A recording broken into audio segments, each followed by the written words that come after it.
오늘 하세나 본문은 욥기 37장 1절에서 13절까지의 말씀입니다. 폭풍이 나의 마음을 거세게 칩니다. 내 분은 모두 하나님의 음성을 들으십시오.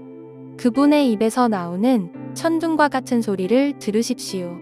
하나님이 하늘을 가로지르시면서 번개를 땅 이 끝에서 저 끝으로 가로지르게 하십니다. 천둥과 같은 하나님의 음성이 들립니다. 번갯불이 번쩍이고 나면 그 위험찬 천둥 소리가 울립니다. 하나님이 명하시면 놀라운 일들이 벌어집니다. 도저히 이해할 수 없는 신기한 일들이 일어납니다. 눈에게 명하시면 땅에 눈이 내리고 소나기에게 명하시면 땅이 소나기로 젖습니다. 눈이나 비가 내리면 사람들은 하던 일을 멈추고 하나님이 하시는 일을 봅니다.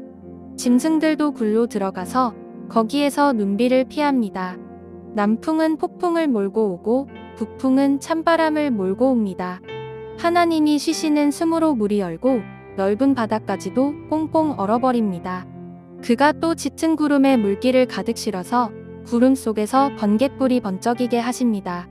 구름은 하나님의 명을 따라서 뭉게뭉게 떠다니며 하나님이 명하신 모든 것을 이 땅 위에 어디에서든지 이루려고 합니다.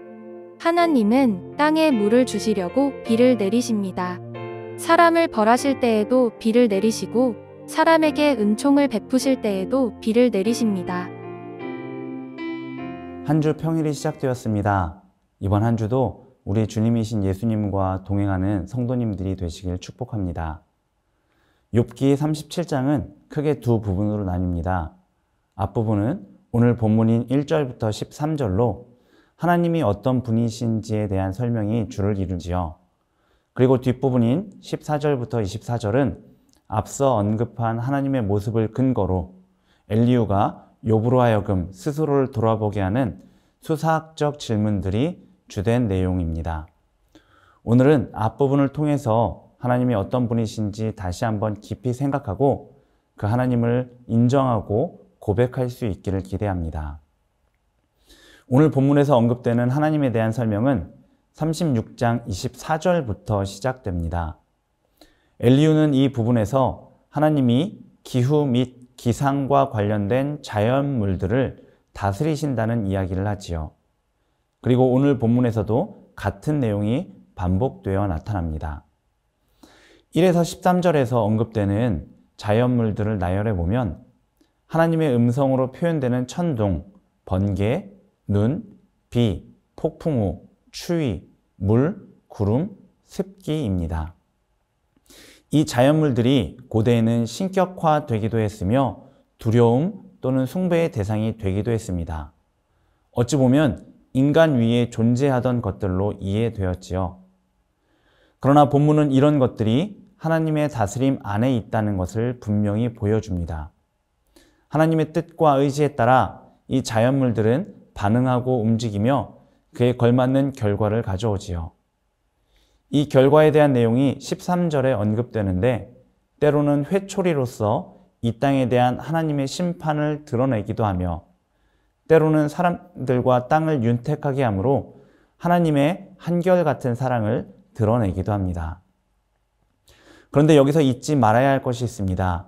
그것은 여기에 언급된 모든 자연물들은 사람의 통제 밖에 존재한다는 것입니다. 사람이 아무리 능력 많고 재주가 많아도 이것들을 다스리거나 통제할 수 없다는 것이지요. 이 부분이 7절에서 다루어지는데 바로 그가 모든 사람의 손에 표를 주시어라는 부분입니다. 히브리어 성경과 여러 번역본을 참고하면 이 부분의 바른 번역은 모든 일손을 멈추게 하십니다 정도가 됩니다. 바로 하나님의 의지와 뜻에 따라서 사람이 더 이상 일을 할 수 없게 된다는 것이지요. 곧 사람이 농사일을 할 수 있는 것, 손으로 일을 할 수 있는 모든 것은 하나님이 자연물들을 섭리 가운데 다스리심으로 일할 수 있게 배려해 주셨기 때문이라는 것입니다. 혹 하나님이 많은 비를 내리시거나 또는 비를 아예 안 주신다고 하면 사람들은 어떤 일도 할 수 없는 상태가 된다는 것이지요. 그리고 이것을 통해 하나님은 기상과 관련된 모든 것을 주관하시는 분, 통치하시는 분임을 알 수 있습니다. 그런데 여기에서 언급된 자연물들은 제휴법에 해당됩니다. 제휴법이란 어떤 대상을 말하므로 그 대상이 속한 전체를 가리키는 것이지요. 곧 본문에 나타난 자연물들은 그저 기상에 관련된 것뿐만이 아니라 창조된 모든 피조세계를 대표한다는 것입니다. 따라서 본문은 하나님이 모든 것들을 통치하시며 모든 것의 주인 되심을 드러내는 것입니다. 그분의 능력과 다스리심을 강조하고 있다는 것이지요. 그리고 이런 사실로부터 본문은 우리에게 묻습니다.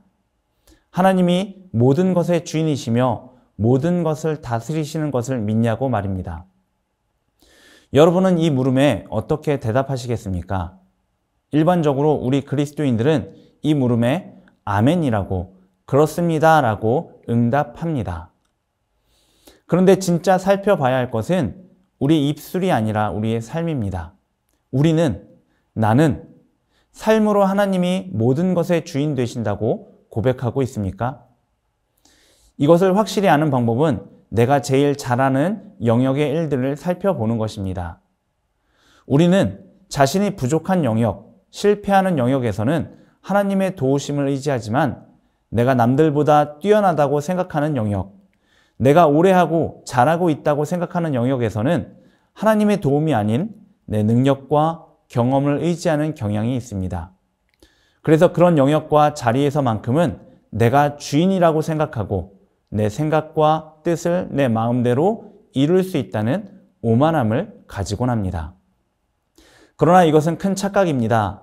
농부가 농사일을 잘할 수 있는 것은 이미 하나님의 배려가 있었기 때문인 것처럼 우리가 우리의 전문 영역에서 무엇인가를 잘할 수 있는 것도 이미 그곳의 주인이신 하나님이 우리를 배려해 주셨기 때문입니다.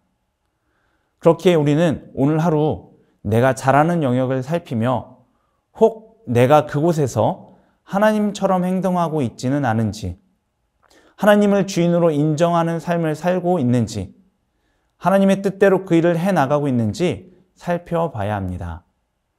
그럴 때 하나님은 우리를 통해 우리의 삶의 자리에 보이지 않는 성전, 하나님의 나라를 이루어 가시며 우리를 통해 그곳의 주인이 하나님이심을 드러내실 것입니다. 이 하루 나의 삶을 살피며 나의 모든 삶의 자리에서 하나님이 모든 것의 주인이심을, 하나님이 온 세상의 통치자이심을 인정하는 저와 여러분 되시기 바랍니다. 오늘의 아시조는 이메일 정리하기입니다. 더 이상 보관할 필요가 없는 파일이나 메일을 삭제하면 디지털 탄소를 줄일 수 있다고 합니다. 오늘의 아시죠? 함께 하시죠.